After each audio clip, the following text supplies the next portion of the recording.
All right, we're back again with another edition. Georgia playing Auburn, Deep South's oldest rivalry. I don't even know how many this is. A lot. Um, they are a Georgia is a 3.5 point favorite on the road, uh, which a lot of people have alternate lines on this, with Georgia being favored by 6. Some places have them up more than 6. Interesting to see what Vegas, how they think this game is going to be played out. Let's go with your initial thoughts. Um, I think three's definitely plenty. I don't see that. I see this game being really tight. When you go on the road and you're a favorite on the road in the SEC, that's pretty tough. And when you're considering Jordan Hare, it's even tougher. And I know Auburn's not had a great year, but defensively, I they're pretty good. Edge rushers they got are pretty good, and offensively they got a lot of talent. They just haven't put it together. But Hugh Freeze seems to have good games whenever he's playing Georgia. So we'll see what happens. Yeah. But I think So let me three. ask you. Let me ask you a Uh, question then. So, are you giving the fact that this is on the road, tough environment, Jordan Hare, the magic that they have over there? You're giving them that you understand that 3.5. Is that the only reason why? no, I think Hugh Freeze may be coaching for his job. If there's a coach in America that needs a win more, I don't know who it is. He needs a win. I think he seems to always do particularly well if you have to take an offensive coordinator or a coach that has had success against Kirby's defenses. It would be Hugh Freeze. So you take all those elements, him needing a win desperately. You take the fact that it's a night game on the road in the SEC, and they got talent over there. So you take all those things into consideration, and that's the reason I think 3.5 is probably the right number. So okay. Well, I guess one of us is going to be made a fool, because I don't think that 3.5 is really. I think it's a wrong line. I think this is a sucker bet. I think Vegas is trying to sucker you on Auburn, given the fact that it's 3.5 and it's a good value.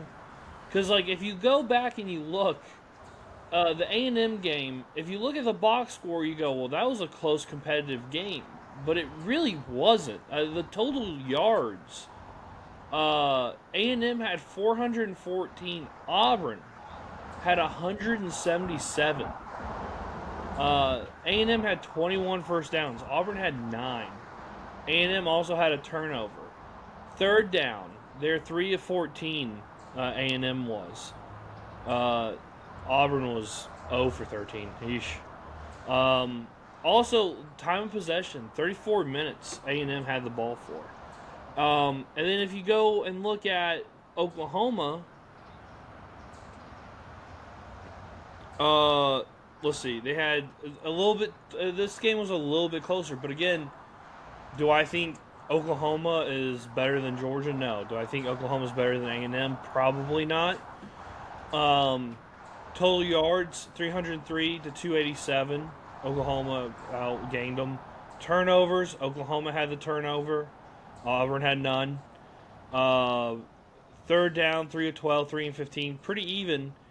Auburn had time of possession, though. They had 35 minutes, and Oklahoma had 24. I, maybe I'm stupid. Maybe I am. But I watched A&M, which is a running attack, um, be able to move the ball all over Auburn, just not capitalize and turn the ball over. Uh, I think Georgia should be favored by 6 points or more in this game. I don't. This is a couple things I would point out to temper your your belief in that. I think going into the preseason, again, doesn't mean a whole lot, but based on the talent, specifically on offense, and given Hugh Freeze being the offensive coordinator, would you not agree that everybody thought Auburn would be better on offense than what they are right now? I think where Auburn is about where I expected them to be. They're going to I be think most improved. people I think most people looking at that offense and the pieces they had thought they were going to be better than what they have been, which tells me they're about due to put all this stuff together. That's what I'm concerned about. And the fact that it's on the road in Auburn against Hugh Freeze and they've got talent. That's the reason and just in general, when you're playing it, unless you're playing a team, and there's just not a whole lot of these anymore, unless you're just playing the bottom rung of the SEC, going into their home stadium at night is a tough environment. I'm not saying that Georgia's going to win in a blowout fashion. I just think that the recipe for an upset is a little overblown. I don't think this is a Texas going into Florida situation. If we're being honest, I think Florida is more talented than Auburn is.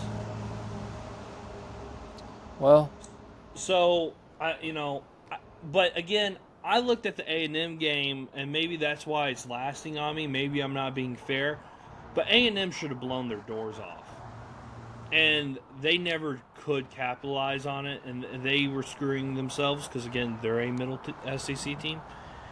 But they had every opportunity to win that game by 14 points or more, and just didn't capitalize on it. So, and I think given the fact that Georgia's played at Neyland, defense did not play its best game. I think Joey Aguilar is a better quarterback than Jackson Arnold. Georgia's been in this environment. They've been tested. I feel like they have been playing better football since that Tennessee game. Even with that loss with Alabama, I think they played better than they did in Tennessee.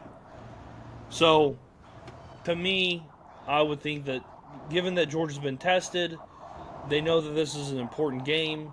They can't have a loss here.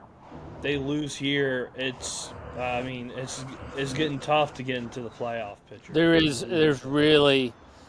they lose this early in the season and have already lost two in conference, you've got zero margin of error left for the rest of the year. And unless you're going to put yourself on one of those bubble teams, that I don't even know if that's going to play out. And then you got Ole Miss coming in next week, so that's you can't afford a loss here. Your back's kind of against the wall.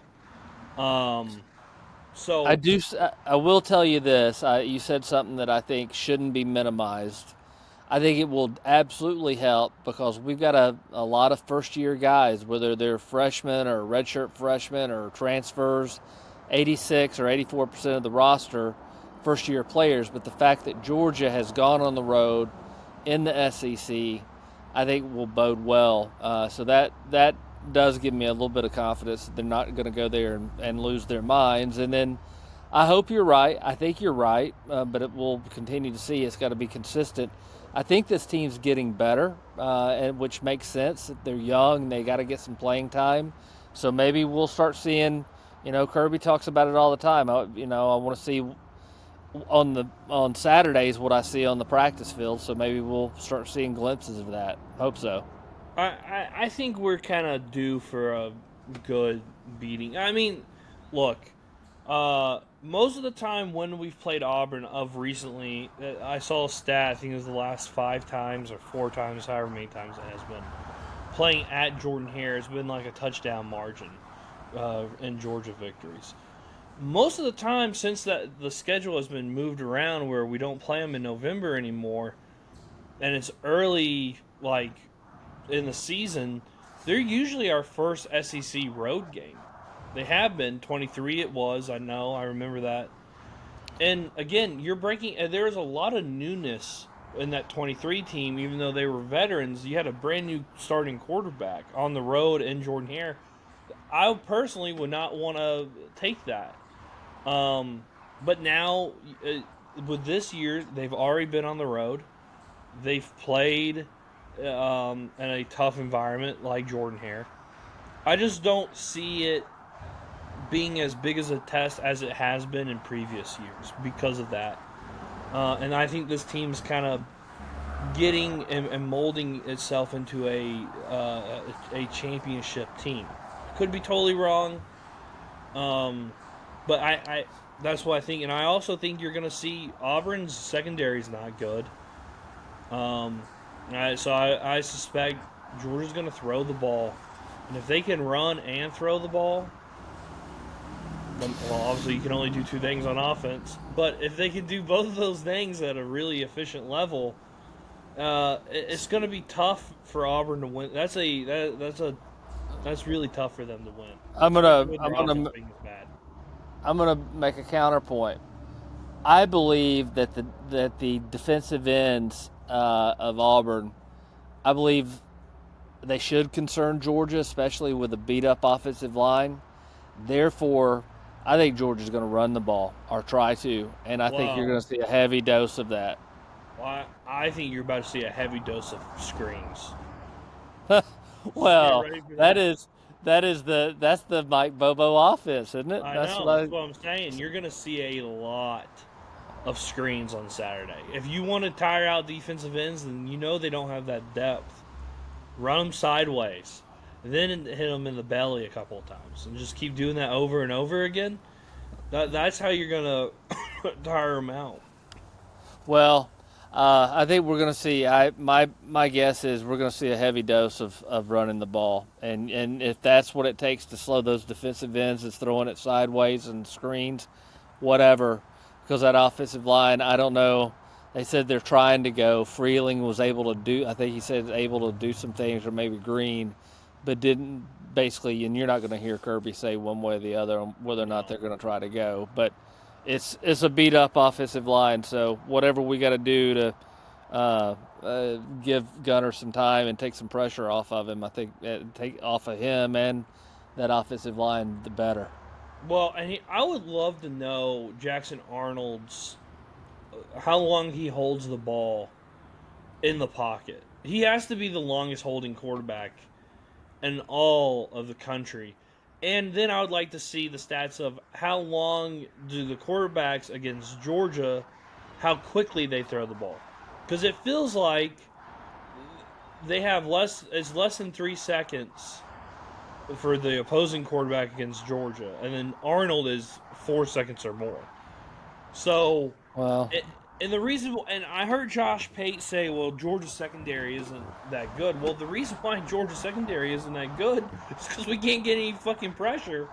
And the quarterbacks can sit back and see what's going on, and it's hard to cover for longer than 3 seconds. That's a big piece of it. It's not I think he's right. It's not been up to Georgia standards this year in the defensive backfield, but a lot of that, to your point, is when you can't generate pressure and you give quarterbacks a chance to survey the field and scramble around, and then when you do get there, you don't finish. That's the other consistent thing that we've seen from this defense is when we get there, we don't seem to be able to finish. And you're exposing or leaving your defensive backs to cover a long time, and usually Kirby and Schumann put those guys on islands. So they're not doing them any favors, that's for sure. And I'll say this too. Hugh Freeze, his plan of attack against a Kirby Smart defense is always to run the ball with a light box, spread them out. This Georgia defense has been pretty good at holding up against the run. So if they have no ability to pass, which I don't think they do, and you're going to run the ball, and you're pretty one-dimensional, good luck trying to stop that. Who's that quarterback that they had?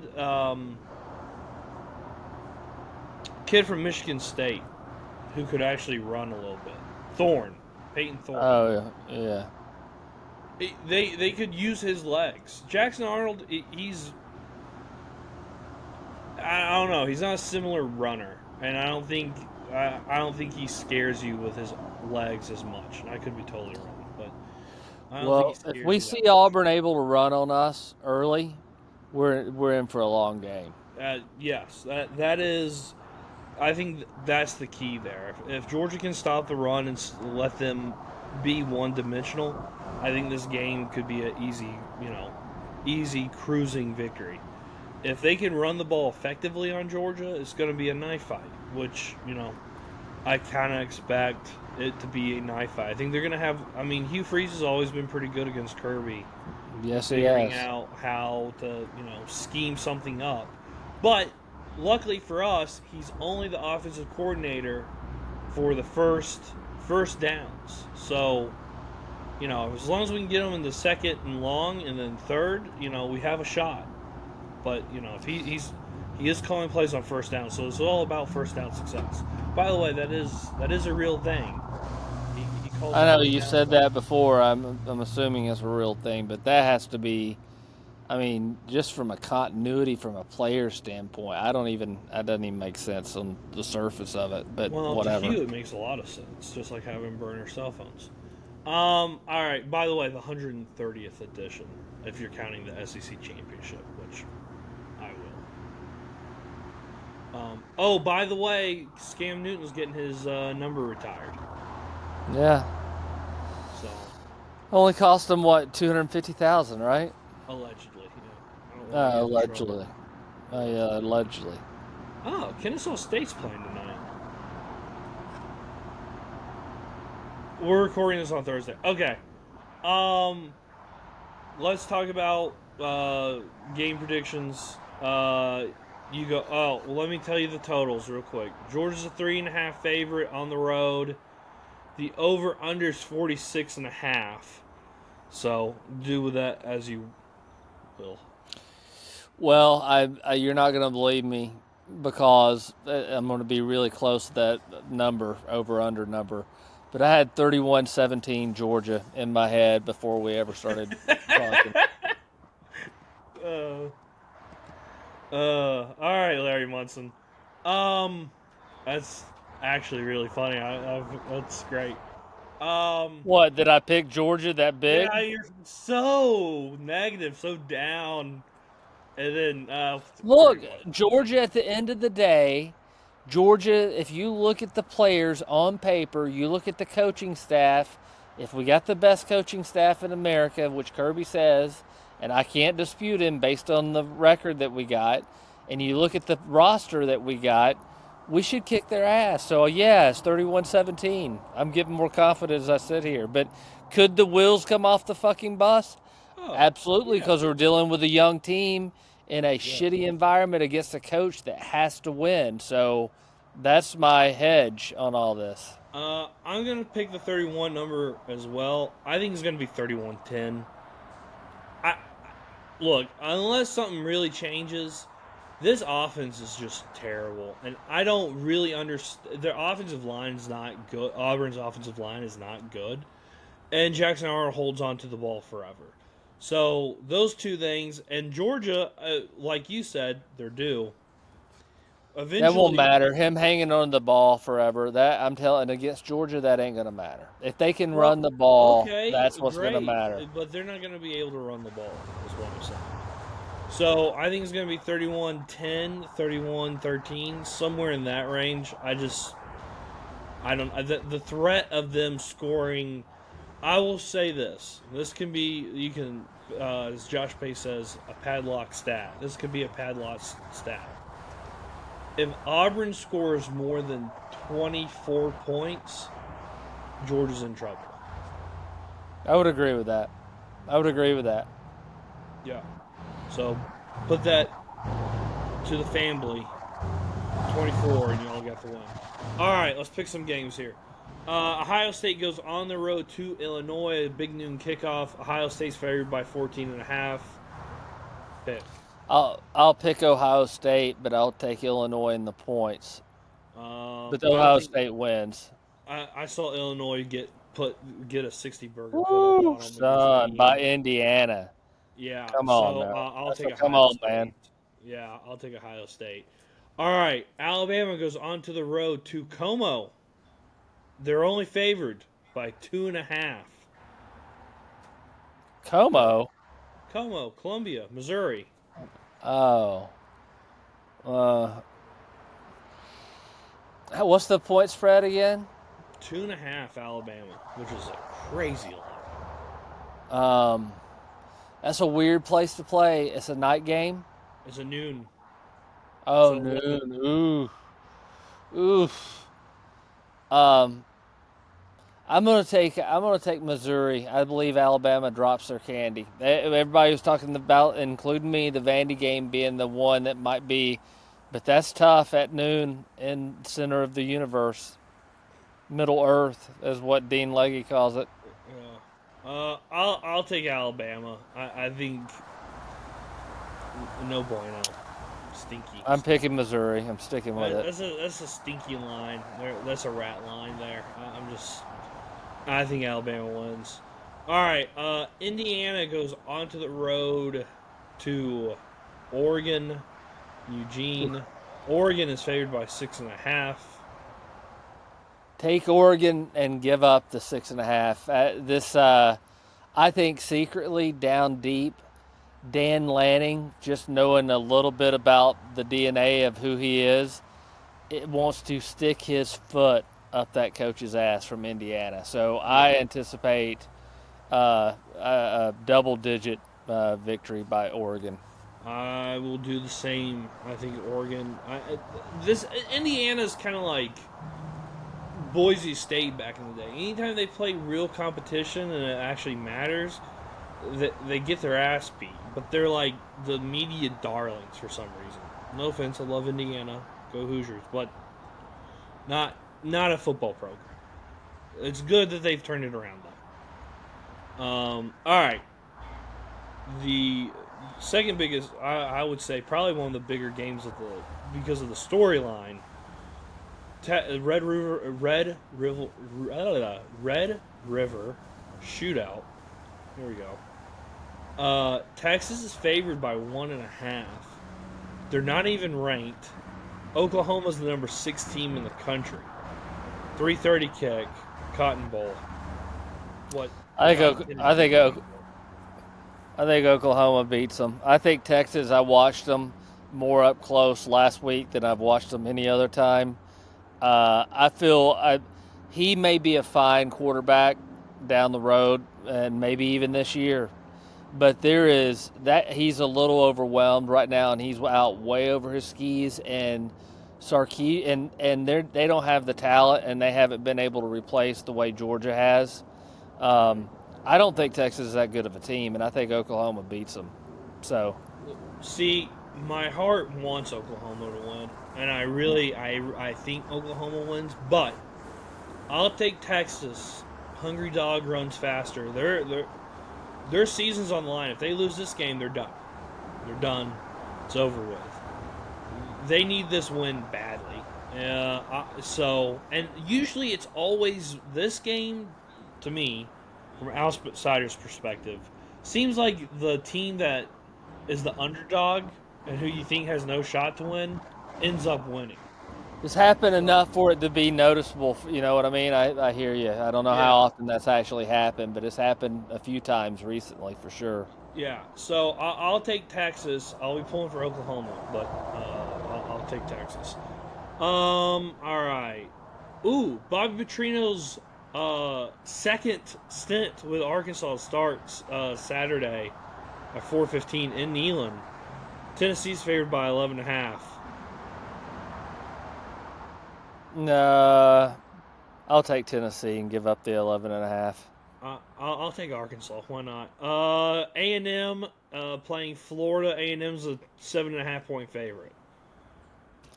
I don't know, man. I watched. I wanted to, and Texas A&M's a good team. They may end up winning the. I mean, we're not going to crown them yet. They may end up. They're one of the better teams, but if you make that quarterback stand in the pocket and pass, I don't think they can. I don't think they can beat you. And I think Florida similar to other teams. They want to dirty it up, get you in the fourth quarter. I'll take. How many points do I get with Florida? 7.5. I'll take Florida. I'll take A&M. A&M style-wise, I think A&M can beat them. Michigan at USC. That's a 7:30 game. That's a very underrated game. USC is favored by 2.5. Michigan's the 15th ranked team in the country, which is kind of crazy. Playing out there, right? Yeah, in the Coliseum. In the Coliseum. Michigan should win this game, but I don't know if they will or not. But I'll take the Trojans. I'll take USC. I don't know. Lincoln Riley, ever since he's gotten out there, he can't. You talk about a team that when they play any competition, they can't. They don't fare well. He never has fared well. So I don't believe in him. I think they're gonna. I think USC's kind of underrated. I think that's what's going on here. All right, last game. I didn't think that would be possible. Actually, for anybody ever to utter those words, USC is underrated. Them and Notre Dame. I know it's kind of weird, but I think they are being a little undervalued. I think they're a 3-loss team, and I think people are not seeing that because of early losses. Okay. They did beat Illinois. LSU plays South Carolina. It's in Death Valley at night, 7:45. LSU's a 9.5-point favorite. I don't know about the point spread, but LSU, I would probably take LSU and give up the points. That's a double digit, but I just don't think South Carolina's offense is very good. I think that quarterback can make some of the most amazing plays, but then turn right around and do some of the dumbest things. And when you're playing at LSU at night, my guess is you're going to more have a tendency to make dumber plays than good ones. So I'll take LSU and I'll give up the points. Yeah, I'm going to take. I know this is going to be crazy. I'm going to take South Carolina. I think. I'm not the biggest believer. I have never been a believer in Brian Kelly. I think he's a okay coach. I don't think he's an elite coach. And I think I always have said this. I said this, I think, early in the preseason. If they start dropping games, he's going to be fired at the end of the year. I think what I saw against Ole Miss was just not good. That offense, on paper, should be really good, and it just looked like a clusterfuck that entire game. I don't think that, and maybe during the bye week they worked on some things, but I don't think so because I don't think Brian Kelly's that good of a coach. So I'll take South Carolina. I think they can upset them, and I think we're on our path of getting Brian Kelly fired. Well, I don't know. I thought he'd have more success at LSU than what he's had. And you can't drop games if you're supposed to be. What were they ranked whenever they were playing Ole Miss? Third, fourth. God. They were one of the top ranked teams. Yeah, you can't drop games like that. You just can't. So, but I still think they at home at night. I don't think South Carolina, they lost too much. But anyway, so I'll stick with my pick. By the way, I want to correct the record. They lost. USC lost to Illinois, but they went on the road. They lost by 2. They had a lead. That's whenever I quit watching. The sleeping system of Lincoln Riley did not work. If you know what I'm talking. By the way, did you know that since they're traveling different time zones, they're traveling far distances, USC brought in a sleep coach. All right, well. Yeah, it didn't work. It's all great if it. I was going to say it's all great if it friggin' works. Well, I don't know if Michigan has one. Shit, right, whenever I was 21 years old, you give me a sleep coach, I'd be like, what the fuck? I'm not listening to this guy or this woman. 21-year-old, I didn't need no damn sleep coach. Sleep. Anyway, nice themed. All right. Remember to like and subscribe. We got a couple of subscribers this week, so we appreciate it. Shout out to whoever. There were 6 people. I didn't see all your names, but I appreciate it. And then follow us on all socials on Terminus Sports _ATL on TikTok, Twitter, or X, formerly known as Twitter. I always do that. And did I say TikTok? Think so. TikTok, Instagram, and Twitter. It threw me off. X threw me off. All right. Instabook. Yeah, Instaface, whatever. So we both have Georgia winning. I think Georgia's going to win. Should be a decent day. Weather looks nice.